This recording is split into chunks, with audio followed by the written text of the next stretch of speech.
Hey, what's happening? It's your boy Like a Rock. I just jumped off the porch with Dirty Glove Bastard. I swear to God. Yeah, on my car, but I'ma slide in the Sprinter. Your boyfriend a loser, come shine with a winner. Put it crying up and down, we drink white Henny. All right, so we got Like a Rock off the porch with us today, man. How you feeling today, bro? Feeling all right, bro. Yeah, man. I appreciate you coming down today, man. Appreciate you. Yeah, no problem.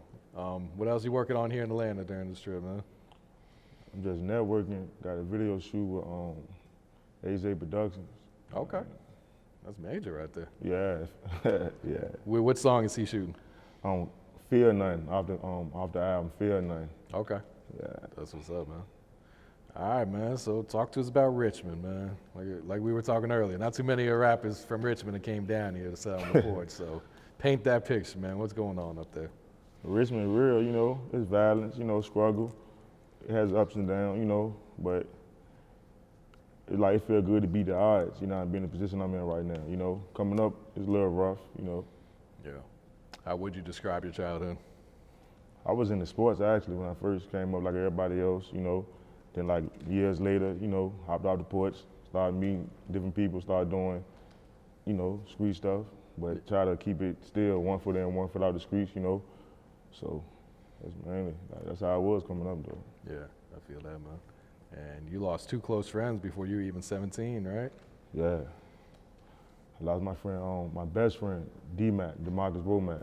I got him on the chain right here. Okay. You know what I mean? And I lost LeBron. I lost him first. I was in 8th grade when he died. Oh, wow. That's probably the first friend I ever lost ever in life. Yeah. And one of your friends got locked up for murder too, right? Yeah, Charles, man, Charles Fleming, man. Jeez. They gave him life. But he keeping his head up. I talk to him like every day. You know, he's not gonna let that break him, and he ain't gonna lay down to that. We still fighting for that. You know, hopefully one day he get an appeal and get some of that time off. You know. Yeah, I hear that, man. What would you say is one of the biggest life lessons you had to learn in your life? Just can't trust everybody. You know what I mean? Like, you can't trust everybody. That's for real. Mm-hmm. That's real. And money don't make you real. Loyalty do. Loyalty is rare too, man. Real rare. Yeah. Real rare. Yep. Yeah. All right, so how long you been making music now? I've been making music since I was like 12 years old. I used to record like on the little radio joint with a CD and have another like radio right there playing the song. We used to mess around with it. Me and my homeboy Chris, you know what I mean? Okay. Yeah. Who'd you grow up listening to? Beyond Plies, Jeezy, Gucci, Shawty Low. That's like Rocco, people like that. You know what I mean? Like for real. Okay. Future. Now I'm on to Lil Baby now. People like that. You know what I mean? Okay. When did you start to take it serious? I took it serious a couple years ago. Like I just was grinding, like hand to hand, like on some Master P type shit. Like I dropped like a Tebow. You know what I mean? Like that's like something I did in my city, like a Tebow, like a Mayweather, like a Kobe. Like I always just use a person that I idolize, you know what I'm saying? Like, and it means some every city like Tebow. They kept saying Tebow wasn't gonna make it to the NFL. He wasn't gonna be a quarterback. They told me I wasn't gonna finish school. They told me I wasn't gonna make it past 18, so I dropped that CD, you know what I mean? Floyd Mayweather, they kept saying he gonna lose his fights, you know, all that stuff. So, like, that's man, it. Yeah, I feel that. So how'd you get the name Like a Rock? Back in the day, it was me and my homeboys. We was cracking on each other. I don't know if you remember that Chevy Ford commercial, Like a Rock, and my head was real, real big, you know what I mean? So they used to be like a rock, like a rock head ass, and they started singing that song, and we just started rolling with it like ever since they like a rock head ass, like a rock, and then it's like the whole city just started calling me Like a Rock, and that shit just went from there, like that shit just took off, like that shit crazy. Yeah. So what's the message in your music? I'm giving my life, like just me, like it's like original. I don't sound like nobody, you know what I'm saying? Like people always say, how come Virginia artists not on yet? Or it's like a lot of artists sound like the next person. So in my music, I'm just rapping my life. I'm not real big on punchline. I'm just giving you just my life, everyday life situations, you know what I mean? Whether it's been betrayed, backstab, friends getting locked up, me out here selling like CDs or merchandise, trying to make money, trying to provide for my kids, you know what I'm saying, my family, loved ones, stuff like that. Just me giving you my life. Yeah. I hear that, man. And you were working in the school at one point too, and kids were recognizing you from being a rapper? Yeah, I was working at a school called LC Bird. Like, I was there for about 3 to 4 years. I was coaching football there too, though. And it's like, the kids found out I was right. I tried to be like under the radar. Yeah. Because I was doing the music real heavy before I worked there. Then I kind of fell back from it because I worked in the school setting. So when you work around, I guess, administrator, and I'm young, it's kind of, you know what I'm saying? So it's kind of hard. It's a predominant white school with staff, you know what I mean? So it's kind of hard for me. So I tried to be under the radar, but it's like somehow it started getting out. It started getting out for real. Yeah. Were you denying it when the kids come up to you? Like, nah, that ain't me, man. That ain't me. Or you like, man, shut up. Don't tell anyone. I was like, yeah, that's me. They'd be like, send you a video, Coach Rock. Or you know my mama know you. Or you know my brother. I'd be like, yeah, but we might be in the cafeteria. So I'd be like, yeah, be quiet, bro. Like, but I was like, yeah, that's me. And for a long time, like, people don't even know, I had put like a lot of my videos on private for like 2 years. Oh yeah. I was trying to like, you know, I still was like, trying to see what I'm doing in life, trying to focus myself, you know what I mean? So working in a school setting, I try to keep my videos on private, but then I just like, it started getting out, like I'd be in lunch, kids be like, look, you on Snapchat, Coach Rock? It was like, Coach Rock dope, he dope. Like everybody just showing me that shit. It could be a black kid, a white kid, like just showing me the music. I'm like, and they loving it though. So it's like when it started getting out, most of all the kids kept saying, Coach Rock, take me to the studio, man, or let's do a video. A lot of kids in that school never been to a studio before. Oh, yeah. You know what I mean? So them seeing me in the studio doing songs and seeing me open up for like Kodak Black, Juvenile, 21 Savage, I open up for them in the city every time they come here. Like that was kind of big, you know what I mean? That was big for the kids. Yeah, I'm sure that was inspiring and motivating for them too. Definitely. So what happened when the school officials found out? Like, they kind of been new, because I went to that same high school and I played football there. Oh, really? So I coached there, I went there, and I worked there. You know what I mean? So it's like a county school. See, I'm from Richmond, but it's like a Chesterfield school. So I guess when they found out, everybody kind of knew I rap, but what happened was somebody sent the email, and they want to be anonymous, and they just was like, I'm wondering about Coach Rock, you know, he travels a lot. I feel like she said I'm terrified of him. That was what she told in the email. She said I want to stay, like I don't want to tell nobody who I am, but I'm scared of Coach Rock. I'm terrified. So I'm like, how you terrified of me? You never met me before. She was just like, she just sees stuff in my music videos. And I won't even talk about nothing crazy though, just rapping my life. That's basically it, you know what I mean? Yeah, I shot the video called LA. I was out on LA. Actually with I got to LA the same day that Nipsey died. Oh wow. So that thing was like kind of crazy. Like, I'm getting off the airplane, get out, rent a car. Actually, we riding down the street. I just seen a whole bunch of ambulance like speeding and just cars speeding. So I ended up going to this grocery store there. See people crying in the elevators. Like, I'm like, what's going on? Because my service was trash out there, and people was like, Nipsey just got shot. He just got shot. So you know, but back to that. I dropped a video, and it's like the LA video, and it's like it just went crazy. Like all the kids was like, man, Coach Rock took his family out LA. That's big. Like taking my family, like my kids, like everybody to the, you know what I mean? So I guess when they seen that video, and I had a bottle 1942, and I might have had like cash maybe 8,000 or 5,000. It was nothing crazy. So I guess when they seen that video, one day I actually was in the cafeteria, and one of the coaches was like, hey Rock, somebody sent an email in about you. So they showed me the email. I'm reading the email. They're just saying stuff about me. I laugh. I'm like, yo, like, who is it? He's like, Rock, who's trying to get you? I'm like, I don't know. I'm laughing like, man, I ain't worried about that email. So make a long story short, he's like, man, just be careful, man. And he watched the video. He said, the video kind of dope, but just be careful. I'm like, I've been doing this music shit. I ain't, you know what I mean? It is what it is. Mm-hmm. So after that, we went to the next day. A couple people kept saying, Rock, you good? Like based on what you mean, I'm good. Like, anybody say nothing to you about the video? I'm like, nah. So the whole day went by. I get home one night, principal called me. She just like, hey Rock, I know you heard about this video. I'm gonna ask for you to stay home today. For tomorrow, don't come in, we gonna have to investigate it. I'm like, what you mean? She just was like, you know, we gotta go through procedures and stuff. So I said, okay. So I said, you fired me? She was like, no, we just gotta, you know what I'm saying, watch our back, be careful. I'm like, okay. I'm calling a couple of people. They was like, man, you good, Rock, just be, you know what I mean, you good. 2-3 days go by. She was like, I got a meeting with the human resource and her. So I went there, and he just was like, hey Rock, it's kind of hard for me to do this. She was crying. She like, I watched you come up from a little boy until now. I'm gonna have to let you go due to the music videos and rapping. I'm just like, what you mean by that? I said, y'all find me? She's like, yeah. So basically, they fired me for, and my paper said not being a role model. That's what it said. Really? Yeah, that's what the paper in bold said, not being a role model. I'm like, damn man, I do all this for the kids. I'm coaching. I'm doing back to school drive with my right hand man Anthony Harris to play for the Vikings. I'm doing all this stuff, and he went to Bird too. And you say I'm not a role model? I'm like, okay. So as soon as they said that in my head, I said I'm gonna get a lawyer. Like that was off the top, discrimination. Like you gonna fire me for music videos? You know what I mean?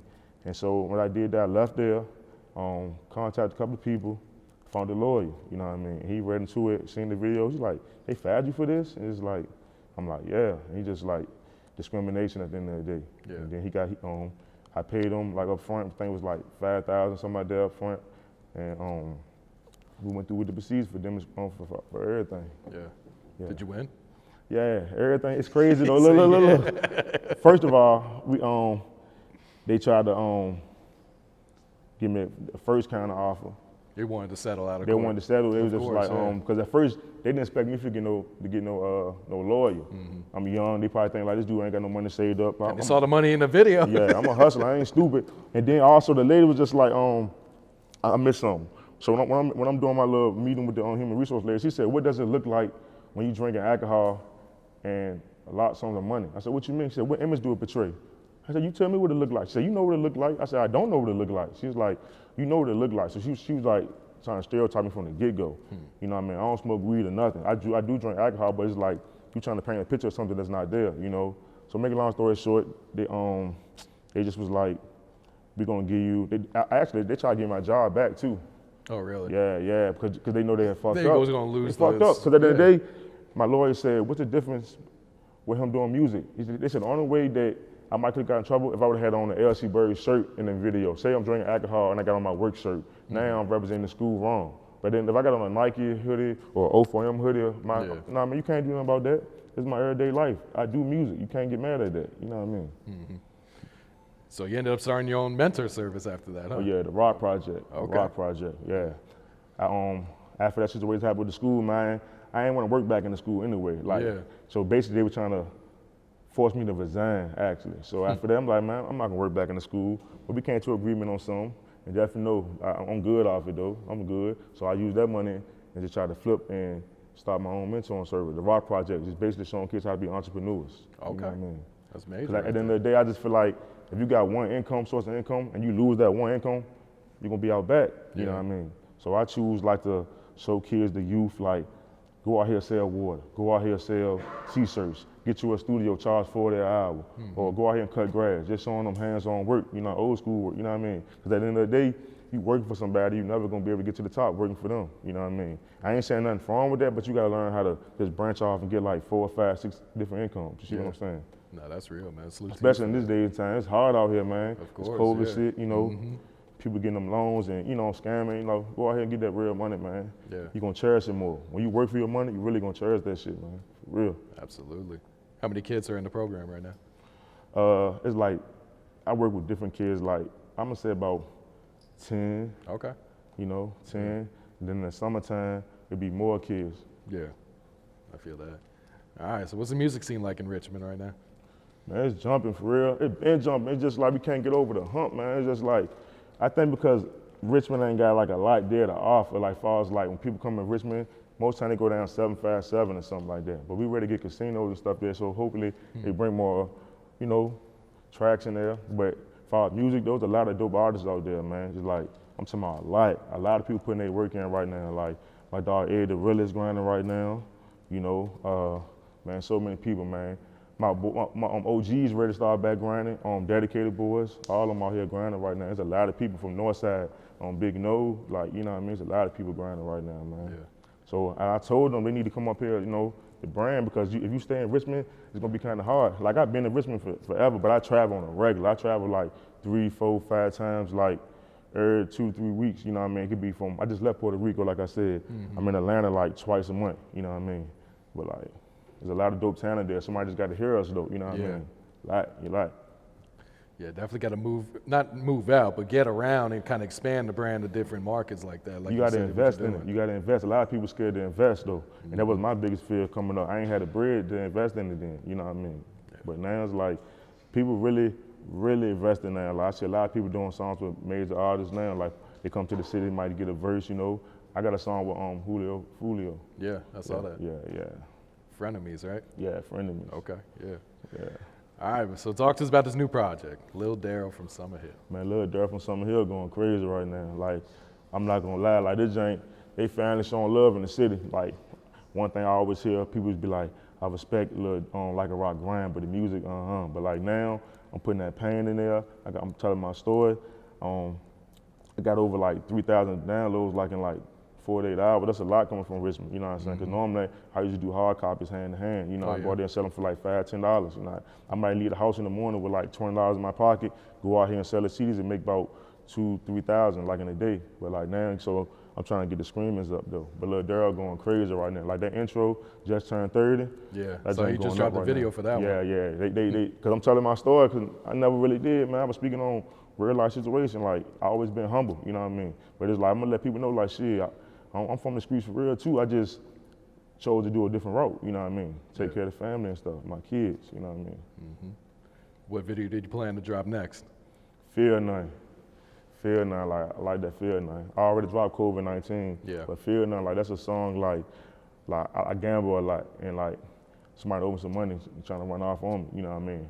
And I guess they think because I work with kids and I'm out the streets, like I won't get with them, but you know what I mean? I got people that go just like the next person do, but I try to stay away from that route, you know what I mean? Yeah.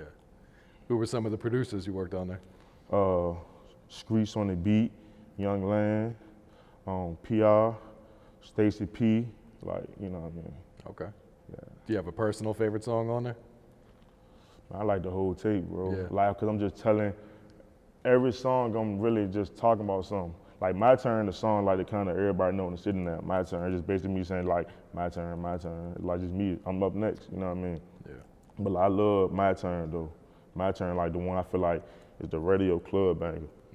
But then I might can come with that ghetto. Ghetto just me just speaking about coming up in the city of Richmond, you know what I mean? Yeah.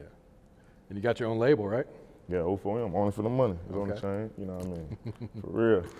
So yeah, what's the message in your label? O4M? Yeah. Shit, just saying like basically whatever you do in life is only for the money. Like whether you out here doing interviews, you out here dancing, you out here playing basketball, you out here just cutting grass, you trying to get money, you know what I mean? Everything in life is about money. You trying to get that paper though, you know what I mean? Yeah. So whatever I do is only for the money.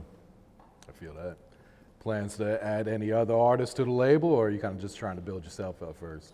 I mean, I'm definitely gonna do that, man. Definitely, but right now I'm kind of focused on myself. And then when I do add artists, I just want them to do their own thing, like just use the brand but be your own boss, you know what I'm saying? Like everybody can hold their own weight, you know what I mean? I just feel like I want everybody to be a boss. Everybody not bosses, but that's the goal, like try to make everybody a boss. Yeah. Yeah, and talk to us about the grind that comes with being an independent artist, man. Like you said, investing into yourself, having to do everything, it ain't easy, having to man, move around. because you gotta have a team that believe in you, but like, I got some day ones that really believe in me, man, you know, man, so just being independent, you just gotta go out here and just grind hard, you gotta invest. It's harder, but it like, I think I'm gonna cherish it more at the end of the day. Like, I just gotta get heard from somebody, man. Like, if I get heard and the right person hear me, man, like, they gonna give me a chance, man, because I'm spending my life and I don't sound like nobody. It's a little harder, but it's gonna come, though. I know it's gonna come, bro. Like, I can look you right now in the eye, like, one day I'm gonna be rich, bro, whether it's music or not. I really believe in my rock project mentoring service, though. Yeah. Like, I'm trying to get a gym in the city. I'm trying to make it like the old Boys and Girls Club, where all the kids can just come there and just play basketball, get their school work done, get food, because nowadays some kids don't even be having no food at home, man. So it's just like, I want to be that building, like for everybody to come there. So whether I make it with the music or not, the rock project is like, that's my main focus on with the kids, man. They the future, man. Yeah. And it's hard in Richmond, we ain't got nothing there. Like every gym be closed, you know what I mean? Because COVID, I'm trying to make it, I want my spot to be that spot, man, for real. Yeah. I'm rooting for you, man. Oh yeah. Because you need these kids need some positive influences out there too, man. I know a lot of people in my city, man, and worldwide. Like I know Zed Zilla, like my friend Morgan Moses played for the Redskins. My friend Ed Davis here in the NBA too. Just I know a lot of people, you know what I mean? A lot of people. So hopefully like one day we can just come together and put something for the city. You know what I mean? It'd be huge, man. It's gonna happen though, man. I got the vision for it. I just gotta speak into existence, you know what I mean? That's real, yeah. And talk to us what being a father has taught you about life. being a father is a blessing because just coming up, my mom, she was single, you know, my 2 little brothers. So now I'm like trying to be there as much as I can for my 4 kids, you know what I mean? Like Dariana, Demaya, little Darryl, and Darryl, like I love them. I take them everywhere I go. I make sure I go to their school events. I keep them looking decent, you know. Like to them, I'm famous to them, you know what I mean? They love this, like, so, like they make me, how can I say this? Like they make me just want to grind harder. I want them to have a way better life than I did. And right now they do, like trust me, they got their own room, like all that stuff coming up. Like, I mean, I had it, but like once I had the ceremonies with my brother, all that, they ain't gotta do that type of stuff, you know. Like, so my kids, man, like they motivate me, man, to keep pushing. Yeah. Definitely. For sure. All right, what else you working on, Rock? What else coming up, man? Just these videos, man, and interviews, man, just trying to network with other artists from different cities, you know what I'm saying? That's mainly it. Like, I want the world to know Richmond, Virginia got talent, man. And I'm trying to, my city rooting for me. And I know for a fact if I get in the door, man, I'm opening up for a lot of artists in the city, man. So just music, features, and just keep traveling, man. I'm trying to break a single. I think My Turn, I'm gonna push to My Turn, though. A song called My Turn, man. Yeah. Like I did that joint last year, man. I threw my own part, and I just performed that joint. And that joint just went crazy. Like everybody was doing TikTok videos, My Turn, My Turn. Like everybody just doing their own little jig. For real, it was the same time. And it's so crazy, I think Lil Baby ended up dropping this album, My Turn, right at the same time. And I just had dropped the song My Turn. I'm just saying it's my turn, you know what I mean? Yeah. All right, any shout outs before we wrap it up? Man, I just want to shout out everybody who out here grinding independent, whether you from a small city or a big city, keep putting that work in, stay focused, man, be loyal, and it's gonna come. Chase your dreams, set small goals and big goals, and you should succeed. I swear to God. Yeah, on my car, but I'ma slide in the Sprinter. Your boyfriend a loser, come shine with a winner. Put it crying up and down, we drink white Henny. It's from overseas, but you know we got plenty.